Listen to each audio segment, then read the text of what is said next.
परम पिता परमेश्वर धन्यवाद के साथ आपके पास आते हैं और ये कहना चाहते हैं प्रभु कि हम निर्बल भी हैं और नालायक भी हैं, किसी काम के नहीं हैं। आत्मिक तौर पर हम लोग बिल्कुल किसी काम के नहीं हैं। यदि आपका अनुग्रह ना हो तो हम लोग किसी काम के नहीं हैं। हम धन्यवाद करते हैं आपके महान प्रेम के लिए और उस अनुग्रह के लिए प्रभु, जिसके द्वारा आप हमारे इस निर्बल और निष्फल जीवन को अपनी महिमा के लिए तैयार करते हैं और पवित्र आत्मा के फलों से शोभायमान करते हैं। हम आपका धन्यवाद करते हैं और अपना जीवन आपको समर्पित करके ये कहना चाहते हैं प्रभु कि हम कुछ भी नहीं हैं बिना आपके, और यदि आपकी उपस्थिति हमारे हृदय में है तो हमारा जीवन आपकी महिमा के लिए इस्तेमाल होता है, आपकी महिमा का कारण बनता है। सारी महिमा आपको देते। इस प्रार्थना को आपके इकलौते पुत्र प्रभु यीशु मसीह के नाम से मांगते हैं, आमीन। Praise the Lord. प्रभु की महिमा हो और उसी का धन्यवाद हो। कल जो हम लोगों ने कॉन्टेक्स्ट शुरू किया था, दूसरा कुरिन्थियों 12 अध्याय और उसका 9 पद, आज भी हम इसी संदर्भ में रहेंगे और अध्ययन करेंगे। हमें काम करने और मसीह में अलग इस जीवन का सामना करने की अपनी इच्छाओं को क्रूस पर चढ़ाना करने के लिए अपनी इच्छाओं को क्रूस पर चढ़ाना होगा, और जब हम उसमें बने रहेंगे और निवास करेंगे तभी हम अपने भीतर उसकी पूरी शक्ति प्रदर्शित करेंगे जो बहुत फल लाएगा। जैसा कि यूहन्ना रचित सुसमाचार 15 अध्याय में बताया गया था, यदि तुम मुझ में बने रहो, मेरा वचन तुम में बना रहे, तो तुम बहुत फल फलोगे। और बिना फल के, यीशु मसीह ने वहीं पे कहा था, मेरे पिता की महिमा इसी से होती है जब तुम बहुत सा फल लाते हो। तो ये कौन से फल है? पवित्र आत्मा के फल। इनकी भरपूरी हमारे और आपके जीवन में जितनी ज़्यादा बढ़ेगी, उतना प्रभु की महिमा हमारे जीवन से होगी। आज हम इस विषय पर ध्यान करने जा रहे हैं, कमजोरी में के बारे में। परमेश्वर का वचन बाइबल क्या कहता है? कमजोरी, वीकनेस। दूसरा कुरिन्थियों 12 अध्याय का 9 पद एक बार पढ़ दें। पर उसने मुझसे कहा, मेरा अनुग्रह तेरे लिए बहुत है, क्योंकि मेरी सामर्थ्य निर्बलता में। देखिए, इसमें 2-3 चीजें बहुत ध्यान देने वाली है।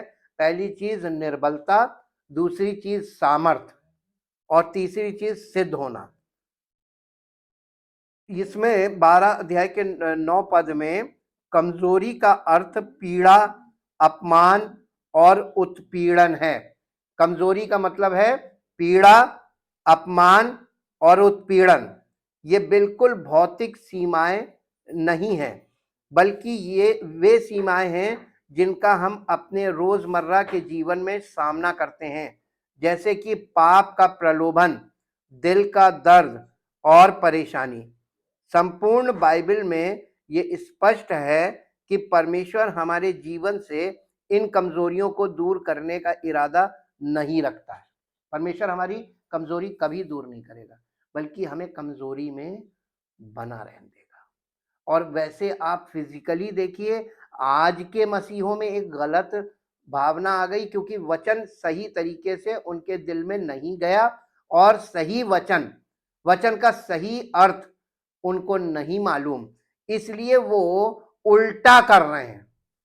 प्रभु के बिना हम कुछ भी नहीं कर सकते, और शारीरिक दशा में अगर हम हैं तो हम कुछ भी नहीं, हम दिखावा कर सकते, बस इसके अलावा कुछ नहीं कर सकते। पर परमेश्वर हमारे रोजमर्रा के जीवन में जो हम कमजोरियों का सामना करते हैं, जैसा कि पाप का प्रलोभन, दिल का दर्द और परेशानी, संपूर्ण बाइबल में यह स्पष्ट है कि परमेश्वर हमारे जीवन से इन कमजोरियों को दूर करने का इरादा नहीं रखता है। यदि उसने ऐसा किया तो हमें उसकी शक्ति पर विजय प्राप्त होते देखने का आनंद कभी नहीं मिलेगा। ये उसकी सामर्थ हमारी निर्बलता में सिद्ध होती है, इसलिए वो हमें निर्बल रहने देता, ताकि हम पर प्रभु में बलवंत बने। और पौलुस बार बार इसी बात पे जोर दे रहा था कि मसीह में बलवंत बनो। वो ये नहीं कह रहा था कि बलवंत हो जाओ। और आज सब लोग स्वयंभू बलवंत हो गए, मसीह में कोई भी नहीं है, तो मसीह में है ही नहीं। और जिस शक्ति का वो प्रदर्शन कर रहे हैं वो इंडिविजुअल कैपेसिटी में कर रहे हैं, वो मसीह में है ही नहीं और मसीह की शक्ति नहीं है। इसलिए परमेश्वर हमारी इन कमजोरियों के द्वारा अपनी महिमा को प्रकट करता है। यदि उसने ऐसा किया तो हमें उसकी शक्ति पर विजय प्राप्त होते देखने का आनंद कभी नहीं मिलेगा। हमें कभी भी अपनी कमजोरियों को उसकी ताकत में पूरा होने देने का सौभाग्य नहीं मिलेगा। अफसोस की बात है कि किसी पर निर्भर रहने का विचार हमारे समाज को कमजोरी जैसा लग सकता है और ज्यादातर लोग निर्भरता को कमजोरी समझते हैं। अब आप ये बताइए कि इसीलिए सब लोग यानी अपने आप में सक्षम होना मांगते हैं, लेकिन निर्भरता और रिश्ता अगर है और उसमें निर्भरता नहीं है तो वो रिश्ता नहीं है। बिल्कुल वे वो स्वार्थी जीवन है और परमेश्वर स्वार्थ से नफरत करता है। ये हमारा शरीर का काम है स्वार्थ। और अगर कोई व्यक्ति स्वार्थी है तो वो शरीर के लिए और अपनी इच्छा पूर्ति के लिए काम करेगा और इसके अलावा उसका इंटरेस्ट किसी चीज में नहीं होगा। हम मजबूत, स्वतंत्र और आत्मनिर्भर दिखना पसंद करते हैं। हमें किसी चीज की और किसी की जरूरत नहीं है। आज देख लीजिए, सब अपने अपने में मगन है, सब अपने अपने में असक्षम बन गए और यही बात दिखाती है कि कोई मसीह में नहीं है। मसीह में अगर होगा तो एक दूसरे के साथ डिपेंडेंसी होगी, इंटरडिपेंडेंसी बोलते हैं, एक दूसरे पर निर्भर रहना। और सब लोग आज इस दशा में चले गए। और दूसरा तीमुथियुस 3 अध्याय में स्वभाव लिखा हुआ कि अंत के दिनों में लोग कैसे होंगे। और वहां पे आप देख लीजिए। और ये बात ये जब हम देखते हैं कि जब कोई यानी ट्रू इंटरप्रिटेशन हमको मिलता है तो उसमें हमें वो सब चीजें मिलती हैं जो आगे पीछे बताई गई हैं और उससे यानी वचन से ये बातें मेल खाती हैं। और इसलिए सब लोग अपने आप को बुद्धिमान और स्वार्थी हो गए, इसलिए अपने आप को बुद्धिमान समझते हैं। हमें किसी की और हमें किसी चीज की और किसी की जरूरत नहीं है। ये सच है कि मनुष्य मजबूत और बुद्धिमान है, लेकिन इस प्रकार की स्वतंत्र मानसिकता परमेश्वर की नजरों में नापसंद है, बिल्कुल नहीं पसंद करता। अब ऐसे लोगों के लिए वो चिल्लाते रहेंगे, मांगते रहेंगे, मिलेगा कुछ नहीं। अब आप बताइए प्रार्थना से क्या संभव है? अगर आप ध्यान देंगे तो आपको पता चलेगा कुछ नहीं। और हमारी ताकत पर घमंड करने की कोई बात नहीं है, क्योंकि पहला कुरिन्थियों उसका पहला अध्याय और उसका 25 पद पढ़िए। पहला कुरिन्थियों पहला अध्याय और उसका 25 पद इसके अनुसार,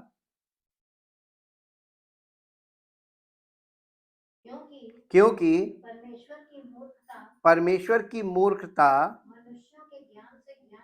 मनुष्यों के ज्ञान से भी ज्ञानवान है और परमेश्वर की निर्बलता मनुष्यों के बल से बहुत बलवान है। कितनी?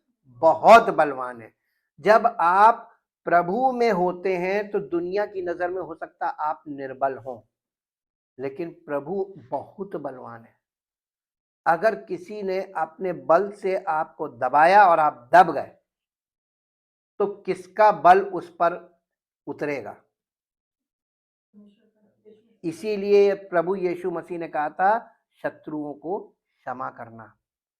जो तुमसे अगर कोई झगड़ा कर रहा है तुम उससे झगड़ा मत करना, माफ करना। मालूम क्यों? क्योंकि जब आप माफ कर देंगे तब उसकी सामर्थ्य प्रकट होगी और उसके साथ साथ जितने लोग आपको जानते हैं सबको ये सबक मिल जाएगा, इसको छेड़ना मत, इसकी ओर से प्रभु बदला लेता है। लेकिन अगर आपको किसी ने झगड़ा किया और आप उससे भिड़ गए तो परमेश्वर कभी भी आपके साथ नहीं खड़ा होगा, वो ये कहेगा तुम ही कर लो। अब आप बताइए उसको क्या नुकसान पहुंचा सकते हैं। तो आपका उसके ऊपर कुछ भी एक्शन लेना आपके लिए नुकसानदेह है कि नहीं है? इसलिए प्रभु ने कहा था कि तुम कुछ मत करना, मुझ पर छोड़ देना। कितने लोग प्रभु पे छोड़ते हैं?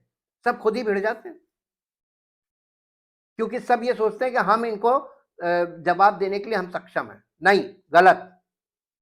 सब काम आप नहीं कर सकते। अगर आप प्रभु में हैं तो डिपेंडेंसी ये है कि हम वो नहीं करेंगे जो प्रभु का काम है, और प्रभु वो नहीं करेगा जो हमारा काम है। आपका काम कलीसिया में उपस्थित होना है, ये काम प्रभु नहीं करेगा, लेकिन प्रभु आपको सामर्थ देगा। कब? जब आप उपस्थित होंगे और सही भावना में आएंगे तो प्रभु आप पर अनुग्रह करे रहेगा, और गलत भावना में आएंगे तो अनुग्रह भी नहीं करेगा। ये है परमेश्वर की। तो यदि ईश्वर की कमजोरी हमारी सबसे बड़ी ताकत से भी अधिक मजबूत है तो हमें स्वेच्छा से उसकी शक्ति क्यों नहीं प्राप्त करनी चाहिए? प्रश्न। हमें अपनी इच्छा को लगाना चाहिए कि प्रभु की सामर्थ हमें मिले, और ये सरेंडर करने पे होगी। परमेश्वर ने अपने पुत्र को पृथ्वी पर आने की अनुमति देने का एक कारण ये था कि वो हमारी मानवीय स्थिति को समझ सके। मूलतः वो हमारी कमजोरियों से परिचित होना चाहता था। इब्रानियों की पत्री उसका 4 अध्याय उसका 15 और 16 पद पढ़िए। इब्रानियों 4, 15 और 16। यहाँ इस क्योंकि हमारा ऐसा महायाजक नहीं जो हमारी निर्बलताओं में हमारे साथ दुखी ना हो सके। इसका मतलब जब आप निर्बलता में होते हैं और दुखी होते हैं तो आपके साथ कौन दुखी होता है? यीशु मसीह। इसका मतलब मसीह आप में है और आप मसीह में हैं। लेकिन जब आप निर्बलता में होते हैं और प्रभु आपके जीवन में नहीं है, आप प्रभु के साथ नहीं और आप दुखी हो रहे हैं, तो संसार आनंद करेगा, क्योंकि आपके पास कोई विकल्प है ही नहीं। हमारा एक ही विकल्प है, वो है प्रभु यीशु मसीह, उद्धार करता है। इसलिए ये पद यहाँ पर बता रहा, आगे पढ़िए। वरन वो सब बातों में हमारे समान परखा तो गया, तो भी निष्पाप निकला। इसलिए आओ हम अनुग्रह के सिंहासन के निकट हियाव बांध कर चलें कि हम पर दया हो और वो अनुग्रह पाएं जो आवश्यकता के समय हम। यानी परमेश्वर का अनुग्रह एक ऐसी चीज है जो हर समय नहीं, जब आवश्यकता होगी उसी समय आपके लिए अनुग्रह प्रकट होगा। और आप जब परमेश्वर की उपस्थिति में आते हैं तो इसी भाव के साथ आइए कि आज प्रभु का अनुग्रह हमें मिले, ताकि जब हम निर्बल हो और जब हम हताश और निराश हो तो उसका अनुग्रह हमारे जीवन में प्रकट हो। यानी जीवन के लिए एक आशा की किरण पैदा हो जाए, कोई ऐसा रास्ता बन जाए, हम बंद गली में फंस जाए तो ऐसा रास्ता बन जाए कि प्रभु की ओर से हमारे लिए निकास हो। यही अनुग्रह है, और ये अनुग्रह काम करता है। हाँ, यीशु हमारे कष्टों को समझते हैं, तो फिर हमें अपने मुद्दों को हठपूर्वक स्वयं ही ठीक करने का प्रयास क्यों करना चाहिए, जबकि जिसने पहले ही इस दुनिया पर विजय प्राप्त कर ली है वो हमें उस पर भरोसा करने के लिए आमंत्रित करता है। जब यीशु मसीह हमको बुला रहा है तो काय के लिए बुला रहा है? हे सब बोझ से दबे और थके हुए लोगों, मेरे पास आओ, मैं तुम्हें विश्राम दूंगा। इसका मतलब ये कि तुम्हें टेंशन लेने की जरूरत नहीं। जब तुम प्रभु में आ गए तो निश्चिंत रहो, आनंदित रहो और प्रभु में मगन रहो, बाकी सब काम प्रभु देख लेगा। लेकिन नहीं, लोग पूरी तरीके से इंडिपेंडेंट खड़े हुए हैं और कहते हैं हम प्रभु में। कौन से प्रभु में? आप स्वयं को तो नहीं प्रभु कह रहे हैं कि हम तो प्रभु में हैं, क्योंकि अभी प्रभु आपके जीवन में उसका अंश भी नहीं कहीं दिखता है। पवित्र आत्मा के फलों के द्वारा अंश दिखना चाहिए। हमारी कमजोरियों में परमेश्वर की शक्ति का स्पष्ट होना पूरे पूरे पुराने नियम की कहानियों में भी दर्शाया गया है।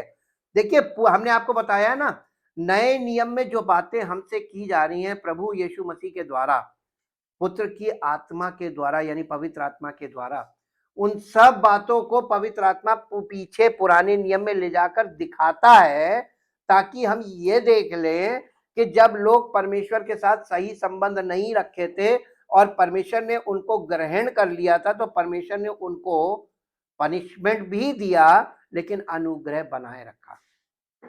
इसीलिए लिखा है कि जब वो पुत्र बनाता है तो कोड़े लगाता है, और प्रभु जिससे प्रेम करता है उसकी ताड़ना करता है। अगर आपके जीवन में ताड़ना नहीं है परमेश्वर की, तो इसका मतलब वो आपसे प्यार नहीं करता है। आप रास्ता चलते किसी व्यक्ति की ताड़ना नहीं कर सकते, लेकिन आप अपने बच्चों की ताड़ना करते हैं, और करनी चाहिए। मालूम क्यों? क्योंकि जिससे आप प्यार करते हैं उसी की ताड़ना करेंगे। पनिश करना, ताड़ना का मतलब है पनिश करना। और अगर परमेश्वर की ओर से आपको पनिशमेंट नहीं मिलती है छोटी छोटी गलतियों पे, तो इसका मतलब वो आपसे प्यार नहीं करता है। और वो आपसे प्यार इसलिए नहीं करता क्योंकि आप उससे प्यार नहीं करते हैं। जो प्रभु से प्रेम रखते हैं ना, तो पहली चीज कि वो गलत करने से, गलत बोलने से, गलत सोचने से, तीनों बातों से डरते हैं। गलत सोचना, गलत बोलना और गलत करना। और अगर कोई कभी गलती हो जाती है तो उनको पनिशमेंट जरूर मिलती है। और ये इस बात का प्रमाण है कि परमेश्वर अपने बच्चों को करेक्ट करता है, और आप उसके बच्चे हैं इसलिए वो आपको करेक्ट कर रहा है। और इसी बात का बुरा मान के कोई भाग जाए तो प्रभु कहेगा जाओ। और ये उसकी ओर से वचन में लिखा गया, प्रभु जिससे प्रेम रखता है उसकी ताड़ना करता है, और जिसे बेटा बना लेता है उसे कोड़े लगाता है। यानी जब वो आपको पुत्र के रूप में ग्रहण करता है, मैच्योर हो जाते स्पिरिचुअली, तो फिर कोड़े लगेंगे। जब तक बच्चे हैं तो छोटे छोटे पनिशमेंट, लेकिन अगर आप स्पिरिचुअली मैच्योर हो गए तो पनिशमेंट भी बढ़ा, कोड़े। देखिए संतान के लिए ताड़ना, पुत्र के लिए कोड़े। और संतान और पुत्र में अंतर बाइबल के अनुसार देखिएगा।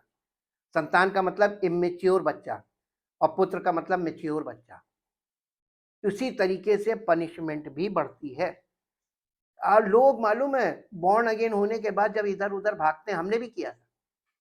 हम मैच्योर होकर भाग रहे थे, मैच्योर होने के बाद तो हमें कोड़े लगे, और कोड़ा खाने के बाद राइट टाइम आ गया, क्योंकि हमें ये पता चल गया कि भागने देगा नहीं और कोड़े लगाता रहेगा।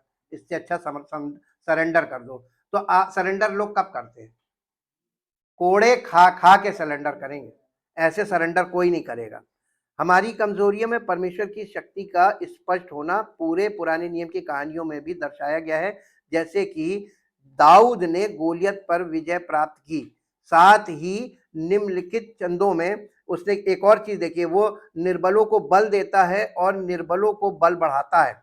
यशाया नबी की पुस्तक 40 अध्याय और उसका 29 पद पढ़िए।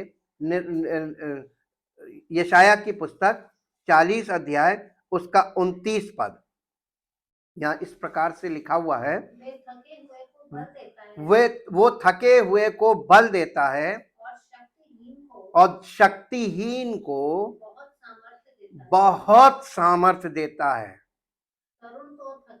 तरुण तो थकते और श्रमित हो जाते हैं,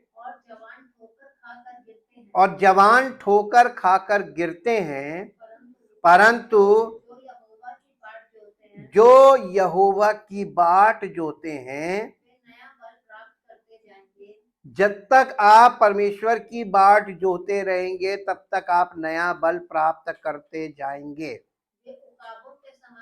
वे उकाबों के समान उड़ेंगे, वे दौड़ेंगे और श्रमित ना होंगे, चलेंगे और थकित ना होंगे। ये परमेश्वर की ओर से वायदा काम करेगा, लेकिन वायदे में कंडीशन जुड़ी हुई है। वो शक्तिहीन को बहुत बल देता है। किसको देता है? आपने कलीसिया में उन लोगों को देखिए जो बिल्कुल शक्तिहीन है, जो बेचारे बोल भी नहीं पाते, अपनी भावनाओं को सही तरीके से प्रकट करना जानते भी नहीं, इसलिए वो चुपचाप बैठे रहते हैं।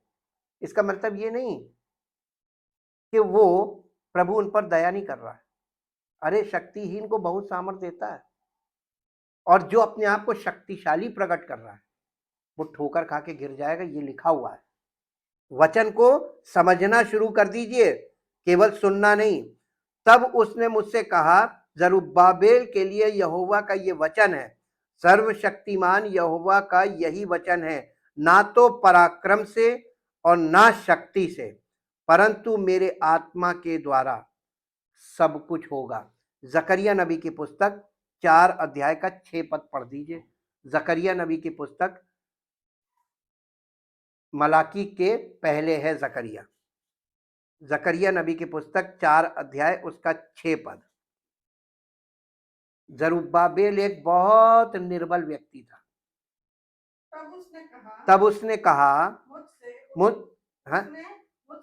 तब उसने मुझसे कहा, उत्तर देकर कहा, जरुब्बाबेल के लिए यहोवा का ये वचन है, ना तो बल से और ना शक्ति से, परंतु मेरे आत्मा के द्वारा होगा। यानी वहां पे मंदिर बन रहा था और एक पहाड़ था, वो पहाड़ कैसे हटे ये समस्या थी।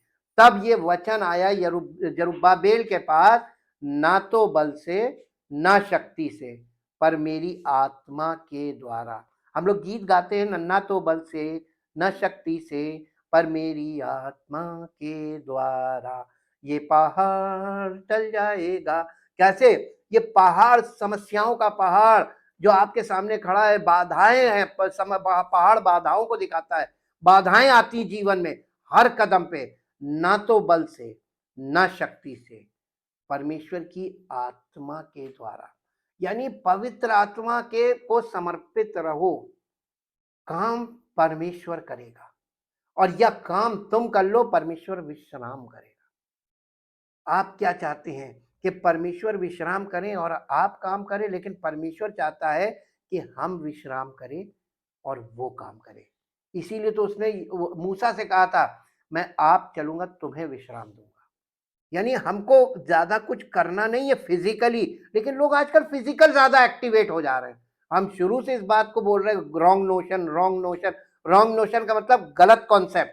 आप गलत कॉन्सेप्ट पकड़ रहे हैं। You are catching wrong concept in your mind according to the word of God. परमेश्वर के वचन के अनुसार आप बिल्कुल ना सोच रहे हैं, ना देख रहे हैं और ना समझ रहे हैं, इसलिए ये समस्या आ रही है। फिलिपियों की पत्री 4 अध्याय उसका 11, 12, 13 पद पढ़िए। फिलिपियों की पत्री 4 अध्याय का 11, 12, 13 पद।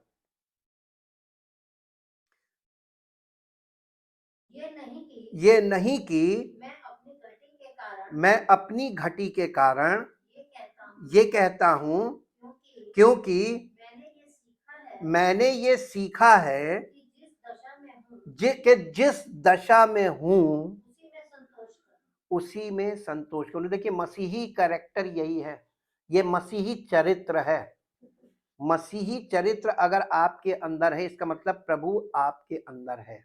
मसीही चरित्र क्या है? प्रभु की पहचान उसके चरित्र से है, और चरित्र अगर होगा तो उसकी सामर्थ्य काम करेगी। चरित्र बहुत महत्वपूर्ण चीज है, और इसीलिए पौलुस इस बात को बोल रहा है कि मैं अपनी घटी के कारण नहीं कह रहा हूं। कई बार लोग बोलते हैं, जब उनको उभारा जाता है कि आप कलीसिया में उपस्थित हो, तो आप आए, और जो नहीं आते हैं आपके साथ जो आते हैं उनको भी आप उभारे कि आओ हम परमेश्वर के यहोवा के भवन में चलें। लेकिन लोग सोचते हैं मालूम उल्टा, कि अपने फायदे के लिए बुला। लेकिन पौलुस इस विषय में कलीसिया को बता रहा है कि ये मत सोचो कि मैं तुम्हें अपने लाभ के लिए बुलाता हूं, बल्कि मैं ये चाहता हूं कि तुम लोग परमेश्वर की उपस्थिति में आओ, तुम्हारे जीवन में पवित्र आत्मा कार्य करे, और तुम परमेश्वर में बलवंत बन सको, मसीह में बढ़ो और मसीह की महिमा का कारण करो। फिर से पढ़िए। ये नहीं कि अपनी घटी के कारण ये चाहता हूं, क्योंकि मैंने ये सीखा है कि जिस दशा में हूं उसी में संतोष करूं। ये है मसीहत, मसीही चरित्र।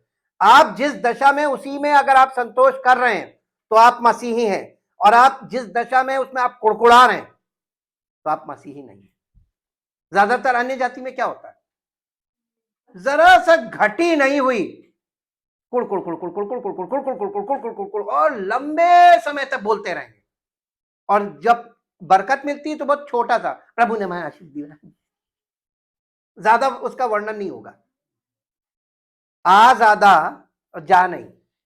तो लेकिन ऐसा संभव है नहीं, माइनस प्लस दोनों रहेगा जीवन में। आपको हर परिस्थिति में संतुष्ट रहना सीखना पड़ेगा और अपने मन को समझाना कि प्रभु ने जब बहुत दिया तब तो हमने धन्यवाद उतना नहीं किया जितना हम कुड़कुड़ा रहे हैं जब घटी हुई।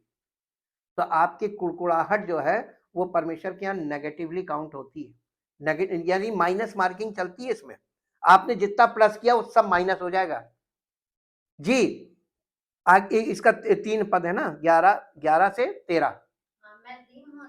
मैं दीन होना भी जानता हूँ और बढ़ना भी जानता हूँ, हर एक बात और सब दशाओं में मैंने तृप्त होना,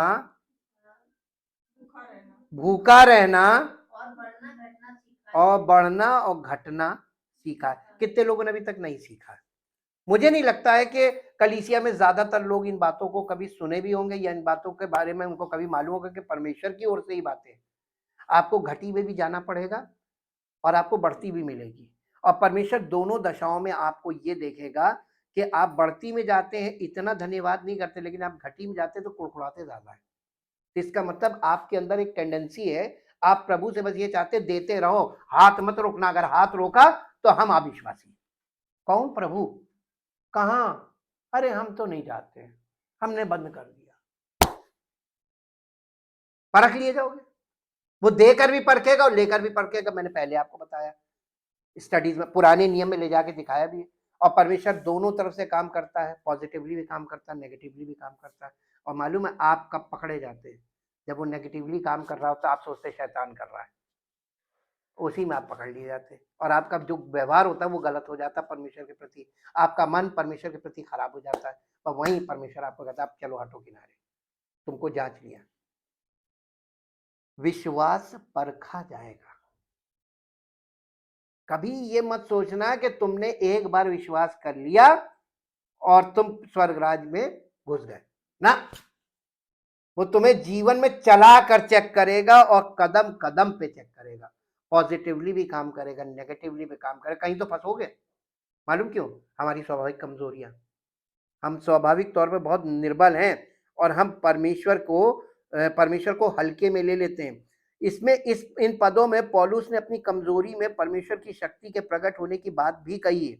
ऐसा नहीं है कि मुझे कभी कोई आवश्यकता थी, क्योंकि मैंने सीख लिया है कि मेरे पास जो कुछ भी है उसी में संतुष्ट रहना है। मैं जानता हूं कि लगभग शून्य पर या हर चीज के साथ कैसे जीना है। मैंने हर स्थिति में जीने का रहस्य सीख लिया है। आपने सीखा? हर परिस्थिति में। देखिए सैनिक को क्या सिखाया जाता है? मिनिमम चीजें बैग में रखकर वो जंगल में पड़ा रहता है और उसको ये सिखाया जाता है इतने में ही तुम्हें सरवाइव करना है। और यही स्पिरिचुअल लाइफ का भी सिद्धांत है। जितना आप मिनिमाइज होकर संतुष्ट रहेंगे उतना मैक्सिमाइज होकर आप संतुष्ट नहीं रह पाएंगे, क्योंकि अधिक की कोई कमी यानी कोई सीमा नहीं है। चाहे पेट भरा हो या खाली, पेट भरपूर हो या कम, क्योंकि मैं मसीह के द्वारा सब कुछ कर सकता हूं जो मुझे सामर्थ देता है। ये कह रहा मैं मसीह में सब कुछ कर सकता हूं, लेकिन कंडीशन क्या है? सामर्थ वो देगा सब कुछ करने की। आज के मसीही लोग मालूम क्या कहते हैं? मैं प्रभु में सब कुछ कर सकता हूं, करने लगे, और सामर्थ वो दे नहीं रहा है। तो देखिए आप करते करते करते करते दुड़ुम गायब, पिक्चर से ही गायब हो जाएंगे, एकदम दिखाई नहीं देंगे। फिर दूर दूर तक कहां गए, कहां गए, आवाज लगाते रहो, गए, जहां से आए थे गए, क्योंकि प्रभु ने उनको सामर्थ नहीं दी। जब मैं यानी क्योंकि मुझे एहसास होता है कि मैं कितना सशक्त हूं। परमेश्वर मेरे जीवन में जो भी परीक्षण या प्रलोभन आने देंगे मैं उन पर विजय पा सकता हूं। आपके जीवन में परमेश्वर परीक्षा कैसे लेगा मालूम है? आपको शैतान के सामने उपस्थित होने देगा। यीशु मसीह को किसके सामने आत्मा लेके गया था? परमेश्वर का आत्मा कहाँ लेके गया था? शैतान के सामने। काहे के लिए ले गया था? शैतान को चैलेंज किया था ना उसने, ले अब इसे परख, अय्यूब को तूने परखा था, अब इसे परख। और यीशु मसीह के सामने शैतान की हालत खराब हो गई, क्योंकि यीशु मसीह मैच्योर था। उसने पवित्र आत्मा की गाइडेंस में लिखित वचन से जवाब दिए। ये परमेश्वर की महिमा पुत्र के द्वारा हुई है, और उसके जयवंत होने का कारण वचन था, रिटन वर्ड। वो रिटन वर्ड से बात कर रहा था, तो शैतान भी रिटन वर्ड से बात करने लगा, और वो उसको प्रलोभन दे रहा था। यीशु मसीह प्रलोभन में नहीं फंसा। आजकल के लोगों को थोड़ी देर आंख बंद करके इमेजिन कीजिए, आज की पीढ़ी में अगर परमेश्वर परखे तो कितने सॉलिड निकलेंगे। अब आपको समझ में आ गया ना? बस वो जो बहुत कम है, बस उतने हैं मसीह, बाकी सब ये उछल कूद वाले हैं, पॉम्पेन शो वाले, एक भी सॉलिड नहीं है। क्योंकि जो दिखावा करता वो होता नहीं, और जो होता वो दिखाता नहीं। सिद्धांत है सब चीजों के। उन पर विजय निसंदेह मेरी अपनी ताकत में नहीं, बल्कि ईश्वर की शक्ति से मेरी कमजोरी को पूर्ण बनाया जा सकता है। ये अगर परमेश्वर की सामर्थ हमारे जीवन में एड ऑन हो जाए, तब हम पूर्ण सामर्थी होंगे। और ये डिपेंडेंसी पर है, हम उस पर निर्भर रहेंगे तो। और निर्भर ही तो नहीं रहते हैं हम, चटपट चटपट खुद सोचते, खुद बोलते, खुद करते। और यही प्रभु नहीं करता। वो कहता मुझ पर भरोसा रखो, इंतजार करो।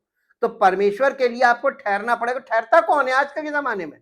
ये ऑर्डर और तुरंत आना चाहिए, नहीं तो कंपनी भी चढ़ाई कर देंगे। तुरंत क्यों नहीं आया? आज तो बस तुरंत वाला युग है, और ऐसे में प्रभु काम नहीं करता। धीरज बनता है, परमेश्वर धीरज से काम करता है। परमेश्वर के लिए आपको ठहरना पड़ेगा। आपने अगर प्रभु से कोई चीज आपको चाहिए प्रभु से, तो आपको धीरज रखना पड़ेगा। और आप धीरज नहीं रख सकते तो आप अपनी प्रयास करके देख लीजिए, मिलेगा कुछ नहीं। और अगर आपने कुछ प्राप्त कर लिया तो वही इश्माइल पैदा होगा, हमेशा के लिए आपके नाक में नकेल रहेगी, मुसीबत का कारण बनेगा, जो आप अपनी शक्ति से करेंगे। शायद यही कारण है कि परमेश्वर अक्सर अपनी सबसे बड़ी शक्ति का प्रदर्शन करने और बुद्धिमानों को शर्मिंदा करने के लिए दुनिया के निर्बलों, कमजोरों का उपयोग करते हैं। पहला कुरिन्थियों उसका पहला अध्याय का 27 पद हमने पढ़ा था, फिर से एक बार पढ़ दीजिए। पहला कुरिन्थियों उसका पहला अध्याय उसका 27 पद, यहाँ इस प्रकार से लिखा हुआ है। पहला कुरिन्थियों पहला अध्याय 27 पद, परंतु परमेश्वर ने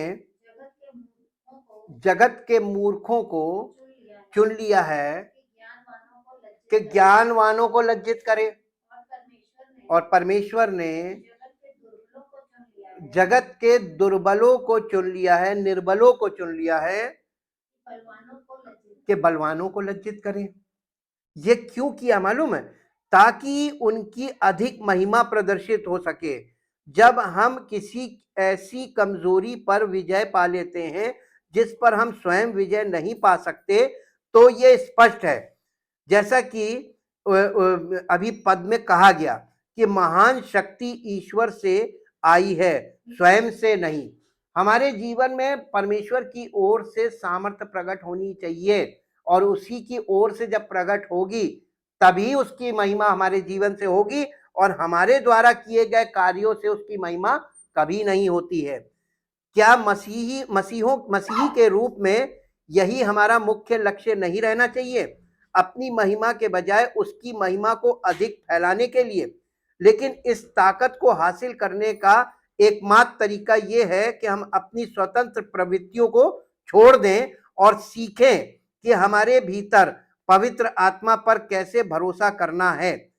इफिसियों की पत्री उसका 3 अध्याय उसका 16 पद पढ़िए। इफिसियों की पत्री 3 अध्याय 16 पद। जी, इफिसियों 3:16 कि वो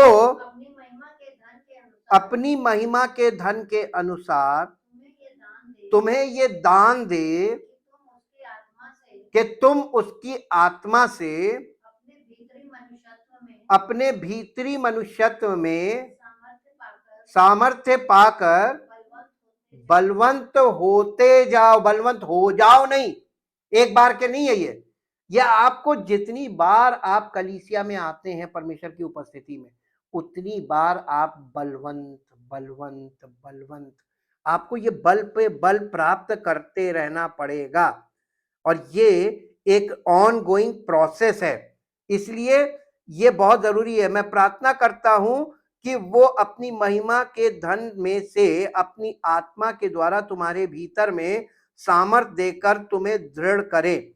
मेरा मानना है कि परमेश्वर ऐसे मसीहों की तलाश कर रहे हैं जो अपनी कमजोरियों और कमियों को स्वीकार कर सकें, क्योंकि ऐसा करने से ही उनके उद्देश्य पूरे होंगे।